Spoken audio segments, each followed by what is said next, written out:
Hi అండి, welcome to my channel Teja square. ఈరోజు నేనేం చూపించబోతున్నానో మీకు ఆల్రెడీ అర్థమయ్యే ఉంటుందండి. ఇది తెలుగువారి అందరి ఫేవరెట్ పచ్చడి, అదే గోంగూర పచ్చడి అండి. అంతేకాదండి, గోంగూరలో ఐరన్ కంటెంట్ చాలా ఎక్కువగా ఉంటుంది. ముందుగా స్టవ్ మీద కళాయి పెట్టుకుని ఒక 2-3 చెంచాల నూనె వేసుకోవాలి. నూనె కొంచెం వేడయిన తర్వాత 2 చెంచాల శనగపప్పు, మినప్పప్పు, ఇంకా 1 చెంచాడు మెంతులు వేసుకుని బాగా వేయించుకోవాలి. ఇవన్నీ బాగా వేడయిన తర్వాత 15 నుండి 20 వరకు ఎండుమిర్చి వేసి బాగా వేయించుకోవాలి.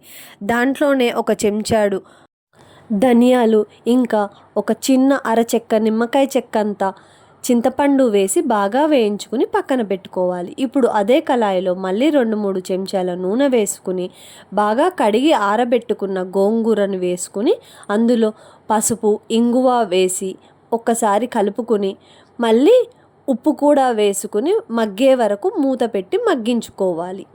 అసలు ఈ గోంగూర పచ్చడిని వేడి వేడి అన్నంలో నెయ్యితో తింటే ఉంటుందండి. అసలు ఆ టేస్టే వేరండి. ఇంకా కూర కూడా మనకి పనికిరాదు. ఇప్పుడు రోలు బాగా తుడుచుకొని ముందు వేయించుకున్న పప్పు దినుసులన్నీ వేసి బాగా నూరుకోవాలండి.